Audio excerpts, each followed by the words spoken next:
And we don't get oftentimes a lot of chances in our life as an adult to apply being a beginner to anything. One, sometimes there's fear around starting something new and not wanting to look stupid.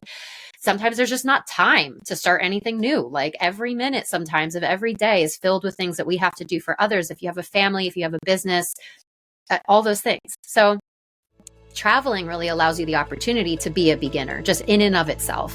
Hi friends, and welcome back to Life Intended. I'm your host, Kelly Berry. Life Intended is a podcast that explores what it means to be true to yourself and live an authentic and purposeful life. Each episode explores my guest's version of personal growth, self-discovery, and the pursuit of becoming the best version of themselves, as well as how to find the joy in the journey. I'm excited today to have a conversation with Kelly Tolliday. Kelly is a wellness travel expert, retreat facilitator, travel advisor, and podcast host of Transform with Travel. She's also a 500-hour registered yoga teacher and an accredited continued education provider for the yoga industry.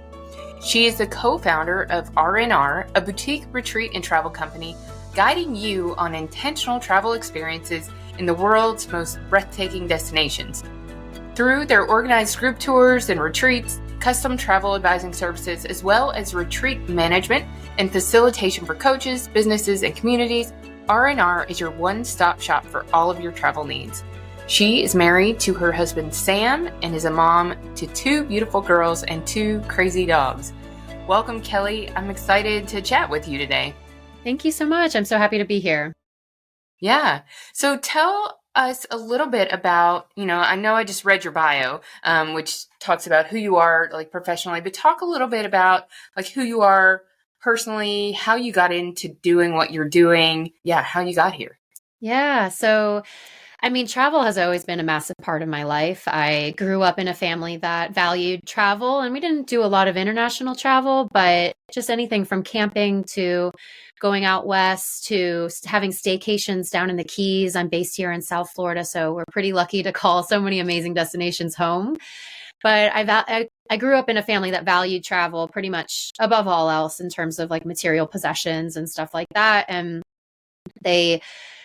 my parents, they had a lot of experiences in their own childhoods as well as through college and post-college where they lived overseas and they had really crazy adventures, and they always made sure to tell us those stories, almost like bedtime stories. So I grew up as a kid feeling as if like I was a part of those adventures already. And so for me, it was kind of like a no-brainer that I would eventually fall in love with the world of travel. But through my own experiences as a young adult venturing off into the world on my own, I just realized there was a really strong component of travel that was more than just ticking off your bucket list or seeing the sights or even relaxing. There was a really strong catalyst for change within my life with each and every trip that I took. I met my husband while we were traveling. We were both traveling through Ireland. That was a massive catalyst for change. I moved to Sydney post-graduation, and like pretty much took me on a completely different trajectory of my whole life. And so I realized that travel had such a power to change your life just by observing the cultures, by allowing yourself to be perhaps a different version of yourself that you might not have allowed yourself to be in the constraints of your own hometown. And at the same time, I was falling in love with the practice of yoga and meditation and really kind of digging deeper into uncovering who I was and my true nature and peeling back the layers of who Kelly was. And I found through combining these two things of daily wellness and yoga and meditation, which got deeper and deeper when I would travel because I didn't have the daily obligations at home that were kind of pulling me out of those meditations. I found when I gave myself those spaces to be in a different environment and also apply the practices that were allowing me to be my most favorite self, that was where magic just truly began to form in my life. So I wanted to create a space, a community, a business where I brought all the best of travel to people without our community having to worry about the logistics and the TripAdvisor reviews and planning the flight and doing this. Like, we take a lot of that overwhelm off your plate so you can really step into the full joy of travel. And I just feel so grateful every day to be doing this work that I do. I have an amazing business partner for our business R&R, and being able to do that together, as well as my own business Transform with Travel, which is, I have a podcast all dedicated to travel. I have custom travel advising and planning. So it's just like even though I'm at home, I still feel like I'm like adventuring every day because I'm in this Hmm. space. And yeah, that's just a little nugget about me right now. We'll get Yeah. into more, I'm sure. Yeah. I love the way that you said your most favorite version of yourself. Because I Yeah. think, you hear like the best version or whatever, but I think it's really important to your favorite version. Like, who do I like to be? What do I really like? Yeah. So I like that you said that.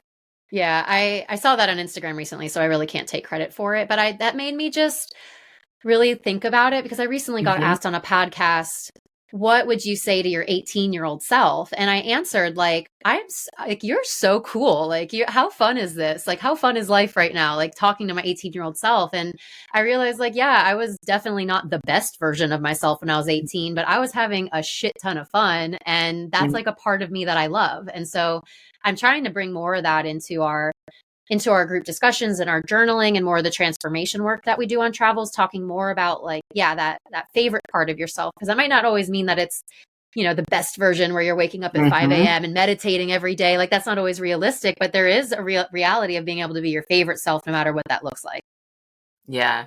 And that's a big part of what I'm trying to help people uncover with the podcast is there's an authenticity, I think, within all of us that we maybe lost touch with or don't really pay as much attention to as I think we would all like to, or maybe would serve us best. And so just thinking about it, even that like different phrase, I think is really helpful to differentiate because the truth is like the best version of myself like may not be the one that I like the most. Right? So yeah, Exactly. yeah.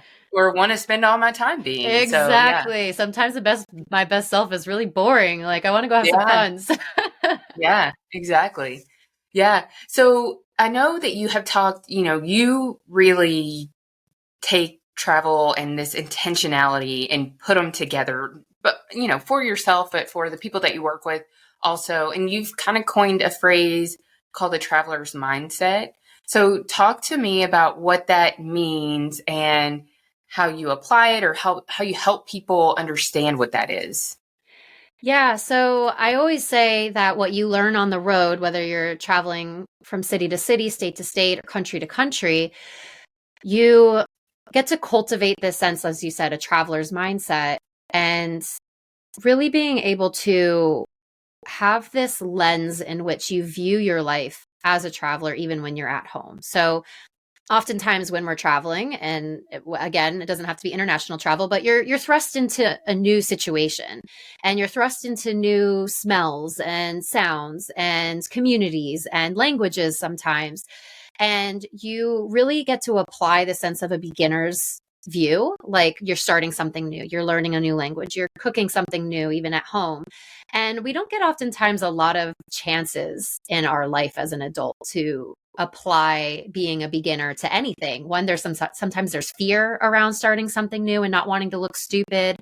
Sometimes there's just not time to start anything new. Like every minute sometimes of every day is filled with things that we have to do for others. If you have a family, if you have a business, all those things. So traveling really allows you the opportunity to be a beginner just in and of itself. Even if you've been to the same country 1,000 times, you just get to view things with new eyes.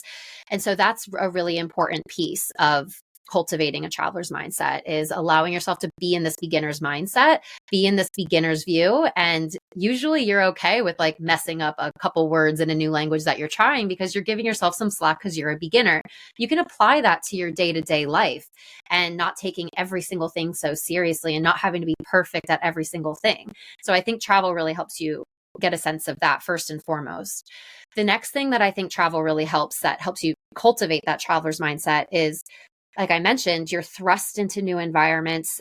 In some countries, like if you go to India, like you have to be there. Like you cannot go on autopilot when you're in India or when you're in Thailand or when you're somewhere and sometimes in South America, like even in New York City, like you have to be every single step of the way there in that moment. So I think a traveler's mindset also helps you cultivate a lot of presence, not going on autopilot in your life, being truly present with where you are and being okay with that might slow you down a little bit because you might have to look at your directions a couple times to figure out where you're going. Like applying that to your daily life as well helps bring you a lot of a lot of peace within your own life because you are being present.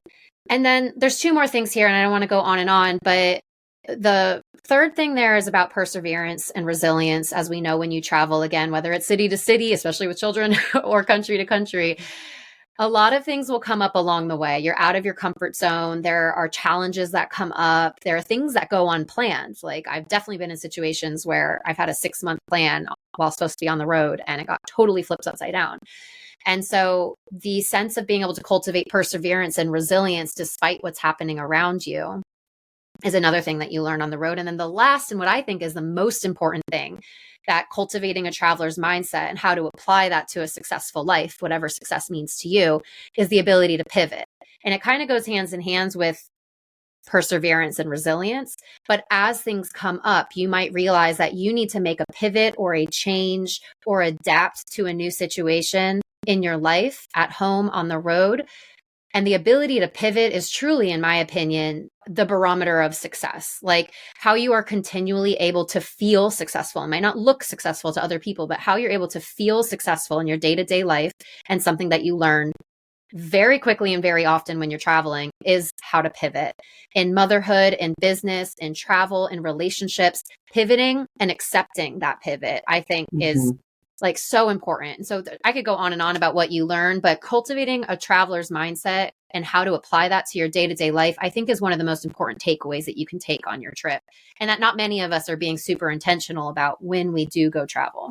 Yeah, especially the presence, and then there's, I think, that also goes with perseverance and mindset around the unexpected is how you respond. And I know that's coupled with resilience, but I just think the scene that comes to my head is an airport when there's weather, or when, we're a few weeks from the big computer issue that was going on, and people's attitudes and the way they handle those things and the emotions and all of that.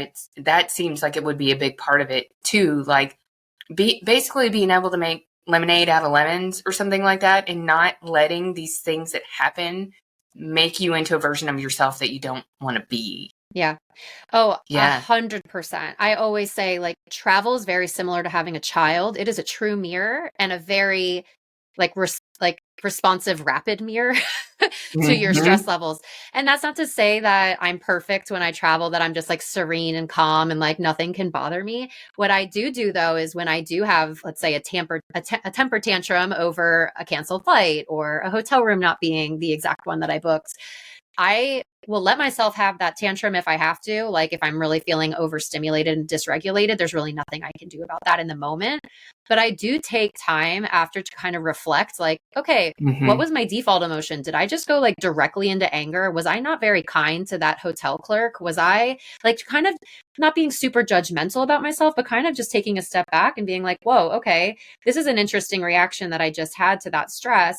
Oh, actually, I see how I do that to my husband when I'm home and he hasn't done the laundry. Or I can see how I do the same thing to my kids when they're being too loud. Like, you're able to take that pressure cooker of stress that travel can be sometimes, and really see how that might look like in your day-to-day life as well too. And then hopefully over some time and some work, and with coaches like myself and yourself, like being able to come up with strategies to mitigate and or prevent that reaction from happening every single time that something comes up. My husband and I talk about this a lot, but if you can, sometimes it's tough when you have those experiences and you feel like, I wish I didn't have that experience, or I wish I didn't have that reaction. But if you can, like, flip the script a little bit and just be like, well, that is one more experience, or one more time that I have to reflect upon and figure out how I was, why I was, and how I want to be. If you can kind of look at it like,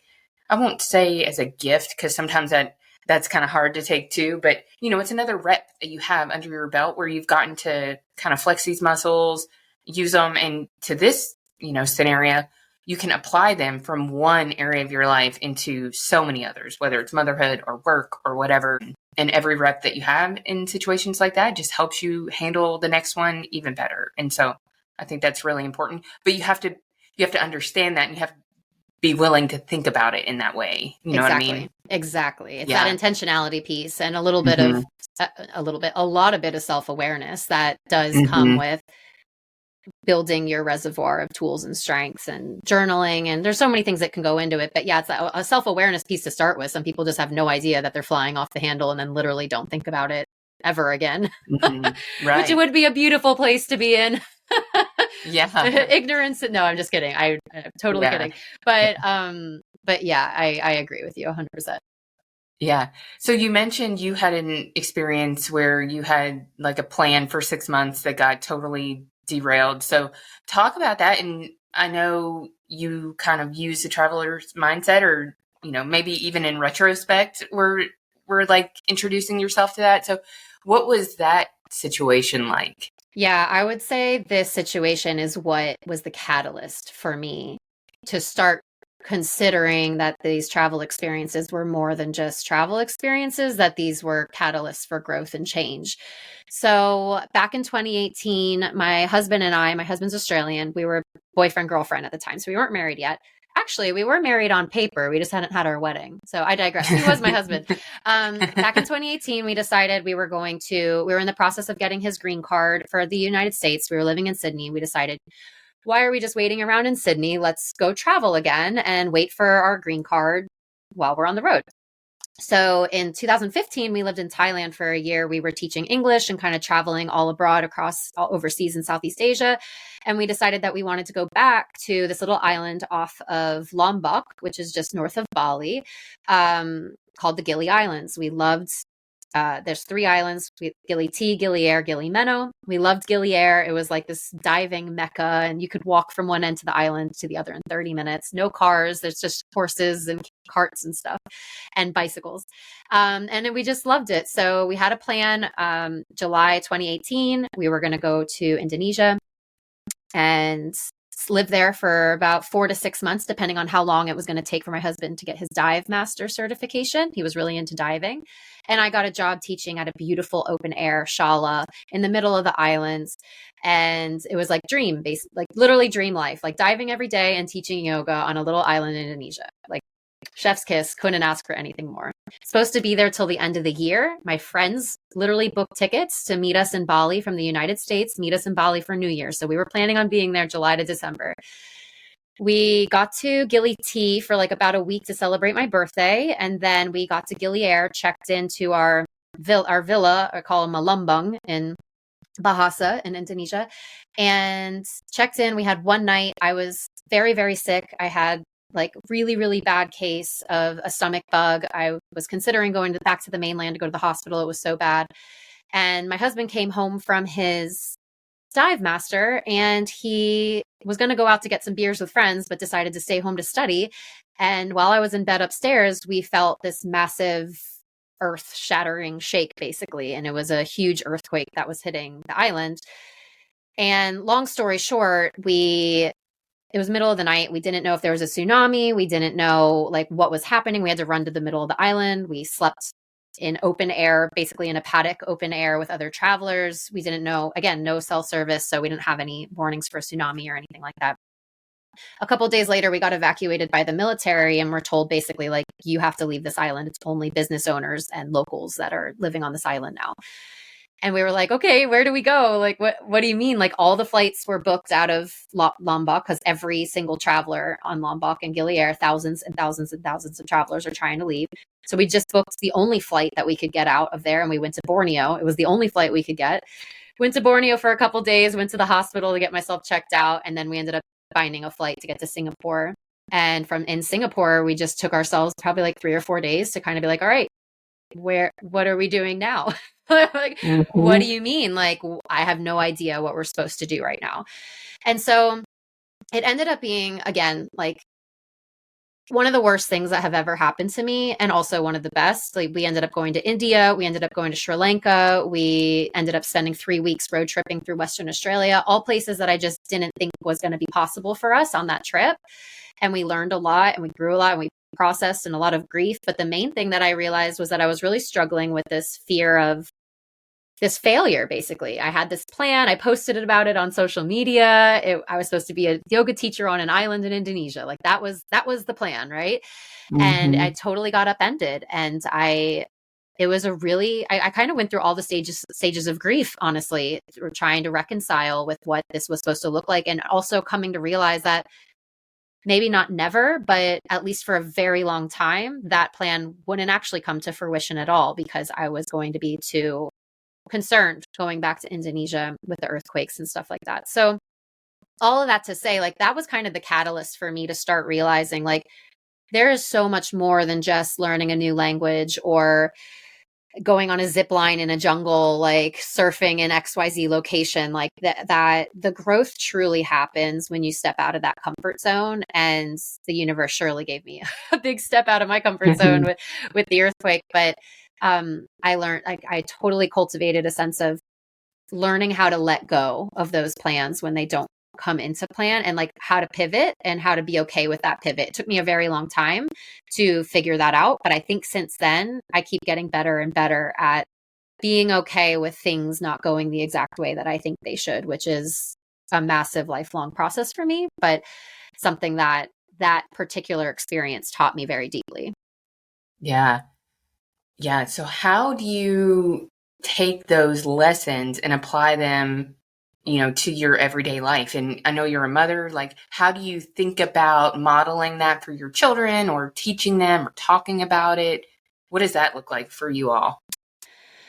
I mean, we travel a lot with them, so we're kind of able to show them through experience. So, I mean, I think it's just about trying to be as open and transparent, age appropriately with them as possible. Like even something as simple as, oh, hey, do you want to go to your friend's house this afternoon? And then my friend messaging me saying, hey, actually, like, we can't do that today. But now my 3-year-old is dead set on going to her friend's house. So it's like, how can you rewrite that narrative just a little bit to get her excited about something else? And so what they talk a lot about with toddlers is like the art of distraction, or kind of repositioning something that might need to change because their brains like literally can't comprehend changing a plan once they're on that track.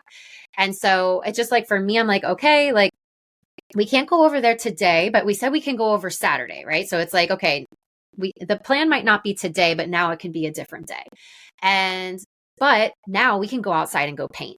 And it's like the same thing as adults. We can do that for ourselves. Like, okay, we were supposed to go on this tour through whatever, Florence, but it's raining every single day in the next week. And they've actually canceled all the tours. And you're really bummed because you really wanted to see the Statue of David and you really wanted to see like all these things. And you're like, but there's actually a train that's heading up to Cinque Terre and there's no rain over there. So do you want to just like change that up and change where we're going? Or if you're at home, like same thing. Hey, I was supposed to have a podcast interview with XYZ celebrity and they had to cancel, but now I have this opening for me to really double down on my website that I really wanted to work on over the past few weeks anyways. And so it's not to like shove your feelings under like this toxic positivity thing, but it's just like allowing yourself to be like, damn, yeah, that kind of sucks. Okay, but where's the pivot? And being able to move towards that pivot without holding on to was quote unquote supposed to happen. Yeah. So one of the things that you said about your 6-month plan and the stages of grief. And I've talked about this in a couple of other podcasts, but I think it's important for people to realize like the mourning of things that you expected that didn't come to fruition and how real that is and what that feels like. So how do you handle that? Because those are big emotions and big feelings, and that can happen, in life, in travel, in health, and all kinds of things. So what's your approach or kind of like strategy for dealing with something that's like deep, Yeah, something that came to mind when you just said that, I got full body chills, was for me, my breastfeeding journey. I was like full blown holistic everything pre-baby. Like you were going to do this and all the things that you get told you're supposed to do. And breastfeeding was one of them. And I was like, I don't even think I had bottles prepared. Like I was like, we're just going to breastfeed, of course. And it didn't work. It just like physically, emotionally, like did not work. And I spiraled really deep into that because it wasn't even so much that I wanted the breastfeeding. It's like I wanted to stick to the plan and I made myself sick over it. So In terms of strategies, uh, my main teacher within yoga and meditation, his name is Mark Bredner. He's amazing. He's actually living in Bali in Indonesia. The main thing that he always talks about is the right practices, the right mentors and teachers, and the right community. And I love that because it doesn't prescribe one particular thing. It just means, what are the right practices for you? For me, breath work, journaling, getting outside and getting space from technology, travel, those are my best practices. My right mentors and teachers, I've got my coaches, I have my therapist, I have my acupuncturist. Like, who is in your arsenal of your mental and physical health care team? Of maybe right now you're in a stage of life where you need a business coach. Maybe the right mentors and teachers is working with a travel advisor to help bring your travel dreams to life without all the stress, right? Like, whatever that looks like for you. And then the right community. We all know the power of community. We especially felt the lack of the power of community during COVID. So I think we hold on to it so much tighter now.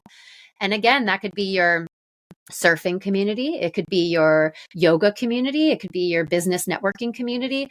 And all of those things might look different at different stages in your life or even different areas of your life. But that, to me, is, instead of prescribing like the specific strategy that it took for me to get over my breastfeeding grief or my living in Indonesia paradise grief or grieving, one of our best friends passing, like, it's always coming back to, okay, I have these 3 buckets. Where, like, what are those going to be, those 3 things for me? What are my right practices? Who do I need to reach out to for support from a professional perspective? Because friends and family are great, but I really do think having professional support with an objective view is super important. And then who's the community I'm going to rely on for this particular challenge? And again, that might look different from my breastfeeding, from travel, from business. Like, that community is going to look different. So I think if you can apply that lens of those 3 things to whatever challenge or whatever grief or whatever heartbreak you're dealing with, then you're able to kind of be a little more selective about what you're doing, rather than some Instagram influencer telling you that a 5 a.m. routine is going to fix all your problems. Yeah. Yeah. Yeah, I've never heard that, but it makes a ton of sense. And really, to your point, like, it is applicable no matter kind of like the grade of grief, because it comes in a lot of forms, and it's basically just like unmet expectations. Exactly. And it can be, it can be the loss of a friend because you had so many expectations for the future, and the relationship was really important. Or it could be a health diagnosis, what that implications are for you, for your family. Or it could be, you had this really fun vacation plan, but then a tropical storm came through and now you aren't going to be able to take one for another year. So I think that I really like that. And I think that if the awareness is there to realize that, like, grief comes in a lot of forms, and really, it's that you had this idea of what something was going to be like. And when that idea doesn't come into fruition, stopping to take some notice of what you're feeling and what you need, and then having the tools that you talked about to be able to work through that. It's just, I guess it's all part of that pivoting. It's like, this expectation wasn't met and I need to pivot, but also I need to, like, handle it and figure out, like, how can I move through it with as much, like, grace, and using it as a contributor to how I want to be going forward. Yeah. And like I said, those 3 buckets, practices, mentors, community, it doesn't mean that they're going to be like 33% across every single time. Like, yesterday, I had a really challenging day with my girls. Like, by the end of the day, I texted my husband. I was like, you need to come inside, like, from his office, and I need to take the dogs for a walk.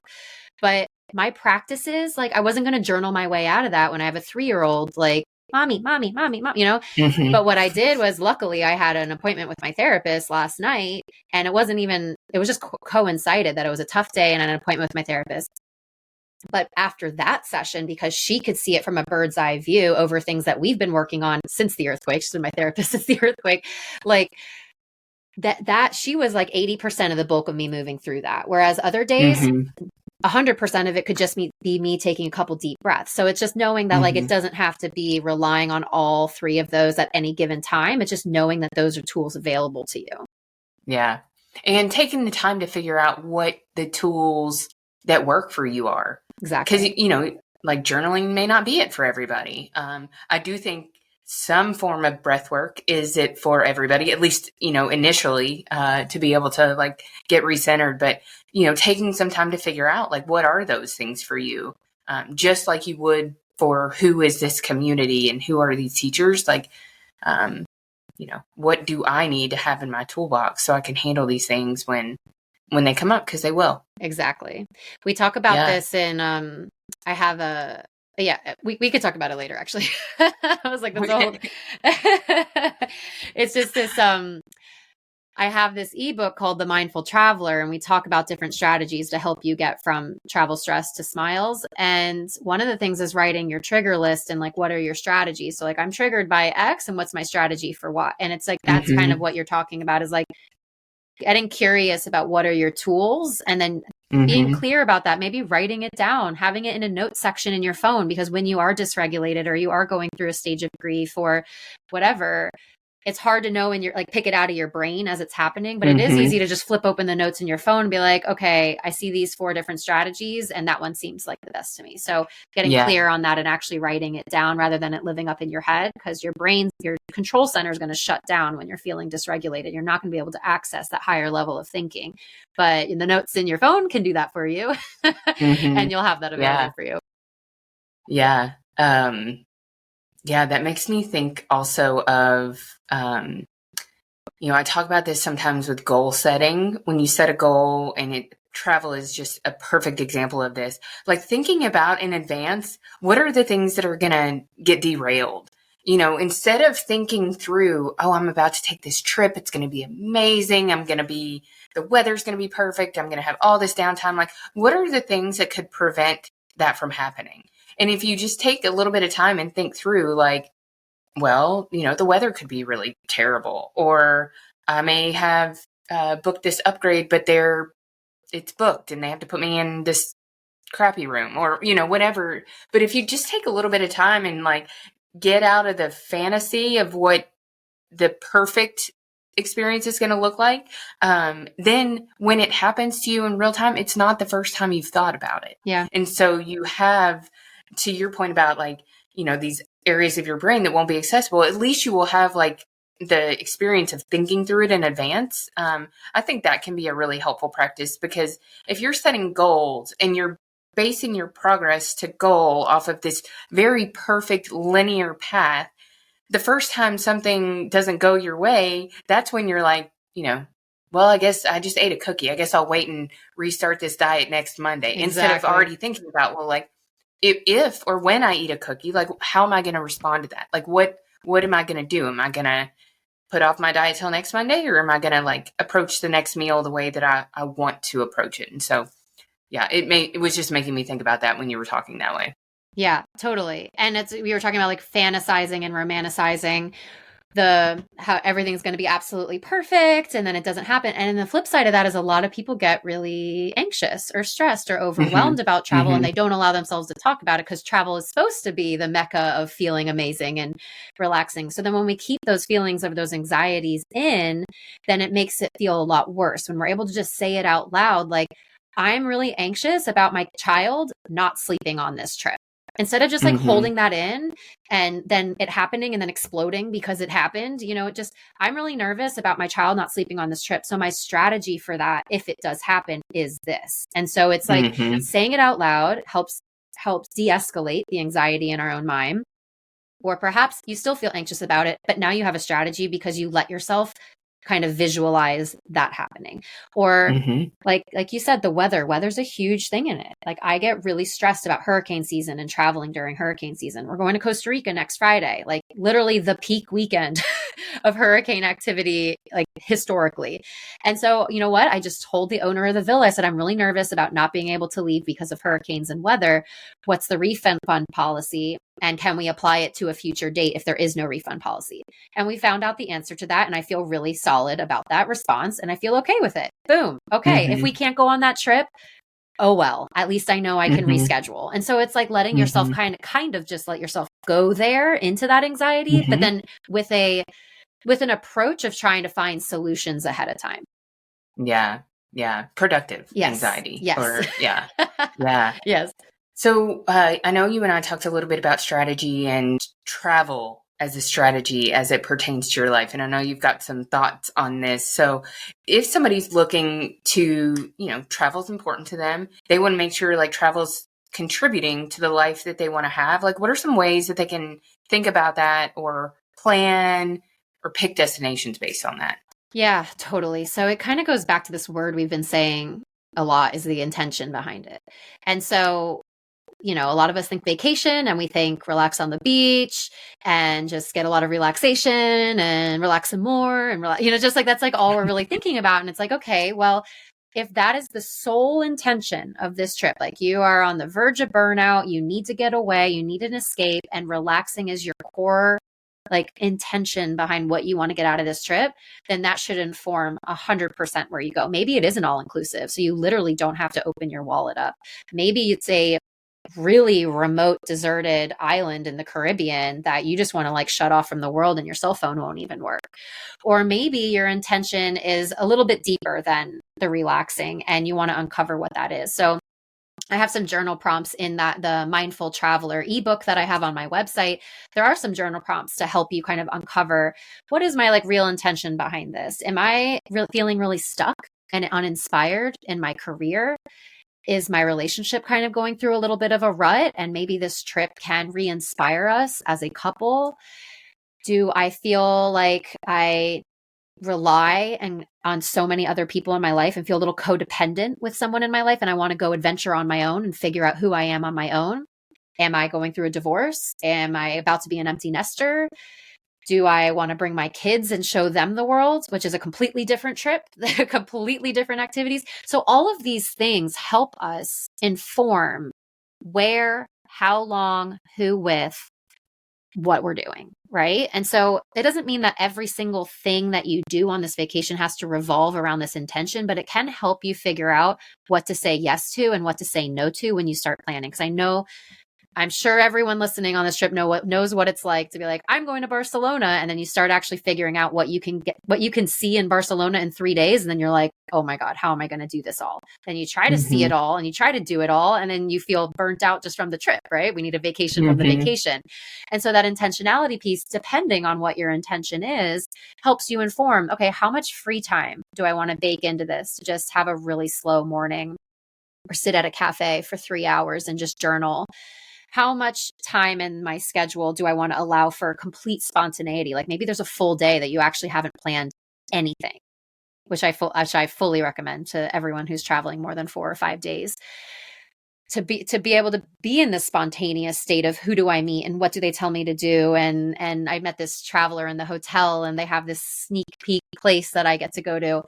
So getting really clear on what your intention is and what you want to get out of it really helps you get your ROI out of the trip and be really clear about, again, like where you want to go and what you want to be doing with your time. And that who you want to go with piece is very important, because oftentimes we think it's a given that we have to travel with our partner or we have to travel with someone else.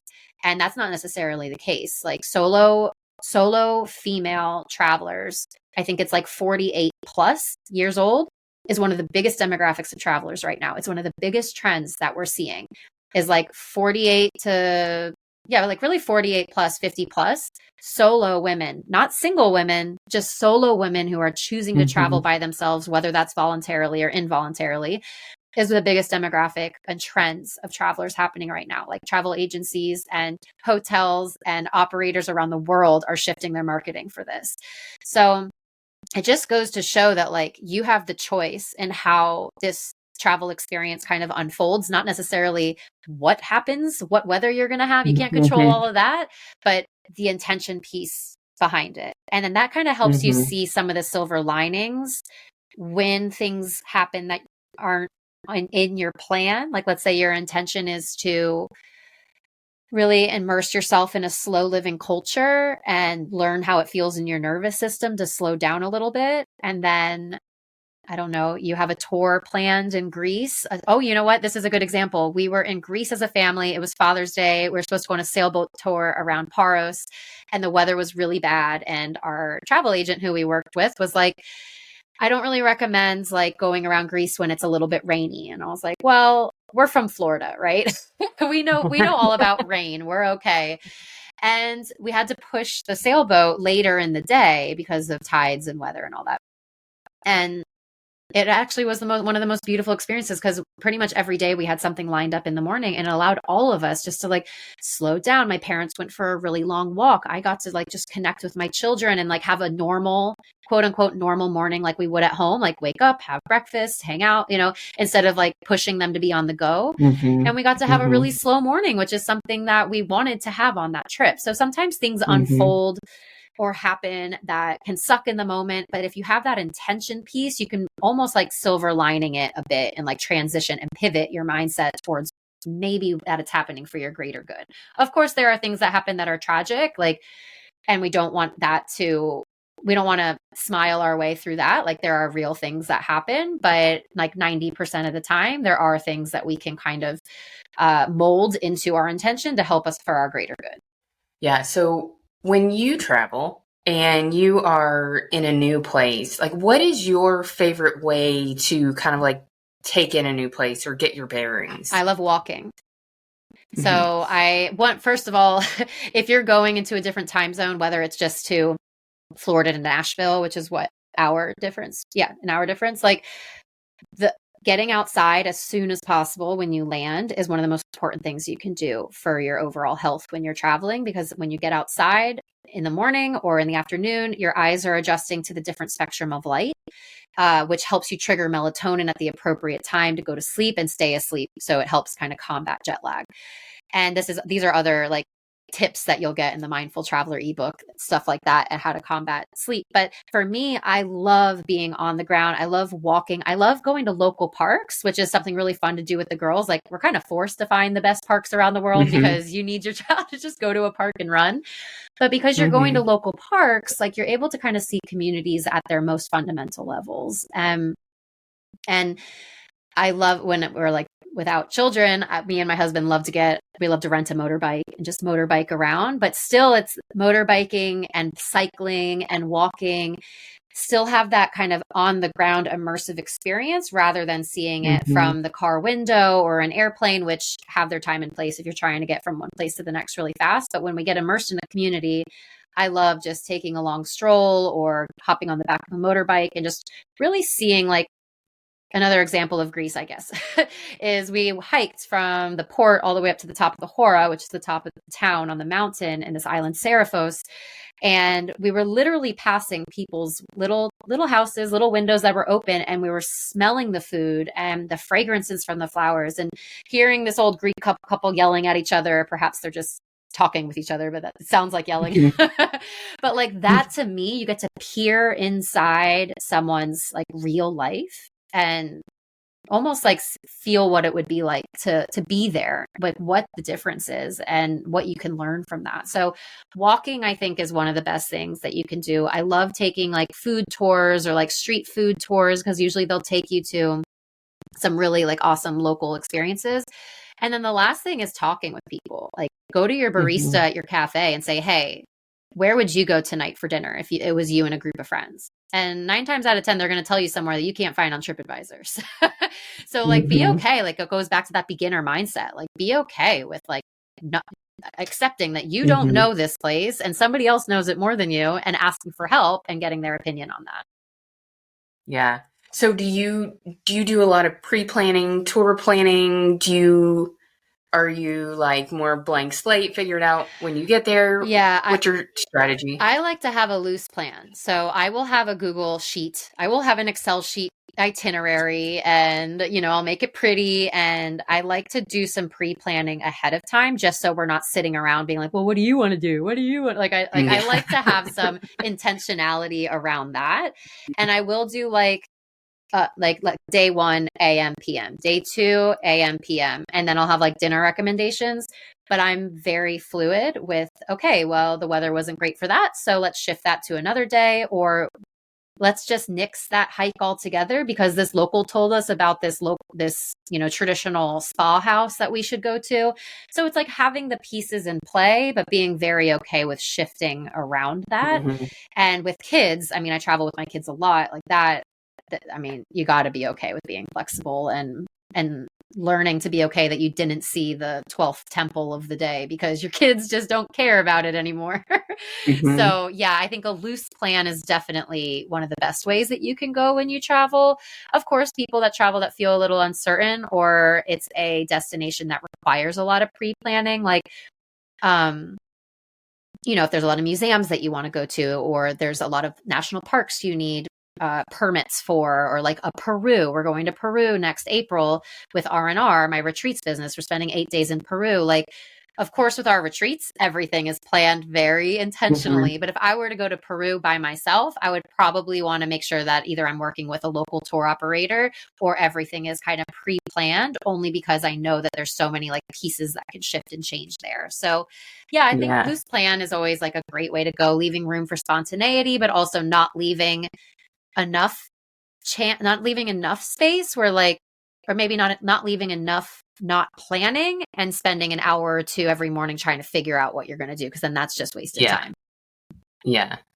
Yeah. And draining on everybody. Exactly. And then you're like Um, fighting with, oh, yeah. what do you want to do? Oh, I remember we were traveling with a bunch of my friends and it was like, I kept finding everything. And I was like, guys, like, please help me. And they're like, oh, we thought you liked to do this. And it's like the miscommunication piece can cause frustration. So like a little bit of like a group effort can go a long way. Mm-hmm. Yeah. So one thing that I was thinking about as you were talking about, being able to pivot and shift things around, I think about people who've planned these trips and they've spent a lot of money and they've prepaid for things, and then weather interrupts it, like, I guess, what's your advice to be able to be like, to plan those things so you have the most flexibility, so you're not like, well, now I'm really mad because I can't go on this thing that I paid a fortune for and we're maxed out on budget, and then that brings up a whole other set of emotions besides just disappointment. Totally. Someone that people can look for like online is who's really good about this is someone called her name is Erica Wasserman, and her brand is Your Financial Therapist. She was on my podcast talking about like the finance side of travel, which is a whole nother a Mm-hmm. whole nother topic, right? Like you said, like finances can be very stressful for some people. This one trip this year could be like everyone's savings pulled together to make this happen. I'm Mm-hmm. definitely not minimizing how much privilege and like resources it can take to travel, right? So the one thing that I can recommend, which will give you the number one peace of mind, is travel insurance. So a lot of credit cards have like travel rewards points that help you travel longer, travel better, travel for free. Like we just booked a trip to Costa Rica for next Friday. The whole flight was free, bar the taxes and fees, but we just used our points because we have a travel credit card. That same travel credit card has travel insurance included on it if you spend a certain amount with that same card, and you can prove that it's for your trip. Travel credit cards sometimes have a lot of limitations. There's a lot of loopholes. Like they're definitely trying not to pay you, of course.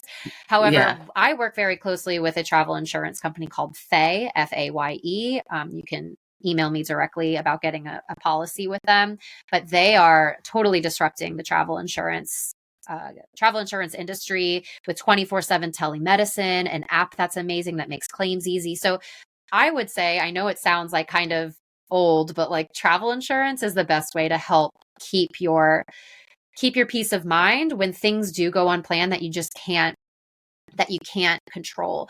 As well as Mm-hmm. since COVID, a lot of providers, tour operators, Airbnb, hotels, flights, a lot of them have become very cognizant that the consumer is expecting flexibility. Of course, we needed flexibility during COVID, but we've just kind of kept expecting it. Like now it's just like a Mm-hmm. standard. So before you book anything, just double check on cancellation, double check on refund Mm-hmm. policies, double check on reschedules. Like what is their term of limits for a reschedule date? Like just being okay with asking those nitty gritty questions, because if you know, okay, they're going to give me 2 years to rebook this, or I might not get a refund, but JetBlue is going to put that fee into my travel bank. So next time I book a trip, I can use it. Like you might be okay with that. And then that helps you feel more at peace too. And that just comes like, again, there's knowing that, okay, one of my anxieties is having to cancel and lose all my money, which I think is a lot of our Mm-hmm. anxiety around travel Mm-hmm. or stress around travel. Okay, what's my strategy for that? I'm going to go through line by line everywhere we're going and just double check what those cancellation policies are like. Mm-hmm. Yeah. Yeah. I like the travel insurance. I think that's something like every time it comes up for me, I'm like, don't check that box. Yeah, Like, well, it nah, depends nothing on will happen, you know? it depends on what provider. Like I always say no when it kind of comes directly from the vendor or the supplier, but Faye, like they are so good, and yeah, it's Yeah. something that you don't think is necessary. If you have a really comprehensive travel insurance policy through your credit card, maybe it's not that necessary. But for certain, especially if you're going on like a retreat or a group tour, a lot of credit cards won't actually cover that. Whereas Faye just takes like whatever you're saying that you need to cover for this trip, they'll cover it, as opposed to it having to like be specific to like which line item of the trip that you're using your credit Oh, card yeah. for. Wow. That is disruptive Yes. and unusual. Yes. Yeah. Yeah. Yeah. Awesome. Well, this has been a great conversation. Is there anything else that you like wanted to talk about we didn't get to, or anything about what you do that you want to let people know? Yeah, I mean, yeah, I've had so much fun. So thank you so much for allowing the space for me Yeah. to share This has this. been And great. it's my favorite thing to be able to give people the space and the opportunity to not just create memories that will last a lifetime, but also be able to kind of unlock a new level of growth for themselves and bring that back home. I think one thing that we didn't touch on and is this integration piece. Like, how do we actually put this back home? And what we say at R&R is integration is intention plus action. So it's one thing where it's like, I intend to live more slowly at home. Okay, great. You're going to get 3 days at home and then be wrapped up in your schedule, and your Google Calendar is going to be filled up. It's like, okay, well, what's my intention is great. I want to live slower. I want to move slower, but what's the action behind that? What am I actually going to do to make sure that I'm holding myself accountable? So I think we can talk about cultivating a traveler's mindset and learning all these things, but then it comes down to the second part of this, which is the action piece and like getting clear on that. And that's something that I help with, either with travel planning and advising. Like, I can do custom one-on-one trips for, regular, honeymoons, or just going away to Greece or whatever. I can do that. And I bring this level of intentionality to the one-on-one trips as well. If you want to come with a group, we have our group tours and retreats with a wellness focus in different locations around the world. Next year, we're doing Peru and Greece. And then lastly, like I spoke about, I have a podcast called Transform with Travel. And there's the ebook on my website, The Mindful Traveler, that kind of touch on a lot of these strategies that we spoke about, but goes into more in-depth practices and stuff like that. Yeah. Yeah. Awesome. Yeah, I did forget about the integration, but that's a great point. And I think, when you want to live a life where you're traveling and your travel is meaningful and intentional, I think naturally it just like lends itself to wanting to make part of those experiences part of your everyday, whether that's a slower pace or whether that's a different approach to your health and wellness or mindfulness or, even cuisine, whatever it is, but being intentional and then having a plan to make sure that doesn't like go down the drain as soon as you walk in the front door. Yeah. And the community piece is a big part of that. So, of course, if you're solo traveling, like stay in touch with the people that you met in the hostel or met on the group tour. Staying in touch with those people that had those shared experiences with you helps you kind of remember those feelings that you had on the trip. If you're on a group retreat, like something we're really good at R&R is like keeping our WhatsApp groups alive and always throwing out journal prompts every week and sharing funny memes about the country that we were in, like keeping that connection to not only the people you were on that trip with, but the person that you became on that trip. Like that's the thread of that integration that helps as well. Yeah, I love that. You were in the call when you're 1,000 versions. Yes. You've been 1,000 versions of yourself and you'll be 1,000 more. Yes. That's Suzette Bravo said that. Yeah. Yeah. So who you were on that trip is one version. Exactly. Awesome. Well, thank you so much. I will, for everyone listening, all of Kelly's information, links, retreats, travel, all of that is in the show notes below. So please connect with her, reach out to her if you are looking at traveling, wanting to work with somebody who is intentional and can help you have the trip that you really want to have. And then, of course, retreats, which it's on my bucket list. I want to look into. We're going to make it happen. Yeah. Awesome. Well, thank you, Kelly. We appreciate it, and we'll talk to you soon. Thank you. Thank you all so much for listening to this episode. It's truly an honor to help bring these conversations to you. I do have a couple of quick favors to ask of you. While you're listening to an episode, could you take a screenshot and post that to your Instagram stories and tag me at Life Intended Podcast? And just let me know what your favorite takeaways were or what you liked about the episode. It really helps me to learn more about what you love and want to see more of. And if you have a few extra minutes, if you'd go to iTunes or wherever you listen, I'd love it if you could leave me a rating and review. Ratings and reviews are one of the best ways new listeners can find the show, and I'd love nothing more to grow this and help more people live a life intended. See you again here next week.